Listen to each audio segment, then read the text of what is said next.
So here we are, day 3 of the Living Below the Line challenge. There's not too much to report on the food side, which I guess is just a byproduct of having to live on such a small amount. It becomes fairly monotonous and it's the same food day in, day out.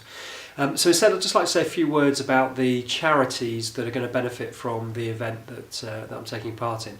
So in the UK, there'll be 35 different charities that different people who are taking part will be raising money for. And in the other countries, there'll be many more. The charity that I've decided to donate my collections to is a charity called Action Against Hunger, and they are a humanitarian charity. They've been going for just over 30 years now, and they provide assistance to more than 7 million people every single year in more than 45 countries. So it's pretty amazing the work that they do.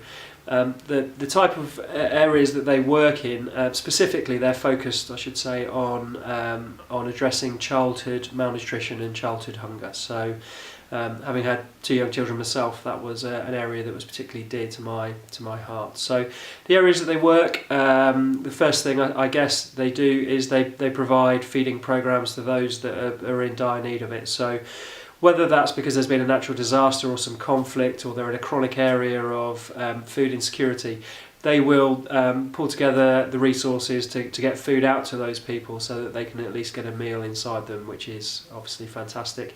The second area that they work is in water and sanitation, and basically this just reflects the fact that access to clean drinking water is the one thing that separates healthy communities from those that will die effectively. So they will run a number of projects that include things like tapping unused wells, or drilling for new wells, or providing new drinking water infrastructure.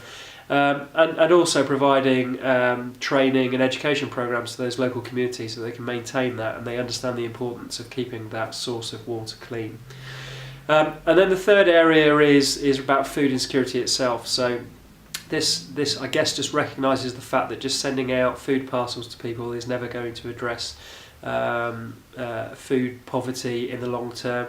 And what they're looking at here is providing the tools and the skills for communities that are struggling in this area to turn that around and actually become self-sufficient. So they will be providing seeds, tools, training programs, so that the communities around the world are able to actually move from being dependent on food aid to actually being able to provide an income for themselves, which is clearly absolutely imperative. So those are the areas that they work in, and I'm not a particularly political animal, but I do feel fairly strongly that we're in a world that produces more food than it's ever produced before, yet somehow we've got more people who are living in extreme poverty than ever before, and that just can't be right. So Action Against Hunger are a group of people that are actively trying to address this problem, and for 5 days worth of effort, it seems like a pretty small price to pay to try and support them in the work that they do. So I guess this is my one plea of the week. If you are able to sponsor me as we go through this week, all of that money goes straight through to Action Against Hunger, and it's obviously increased as well through the gift aid process. So if you can spare anything, I would really appreciate it. And I think the charity is an amazing charity. Anything that we can all do to help, I think, would be amazing too. So thanks for listening, and I'll speak to you tomorrow.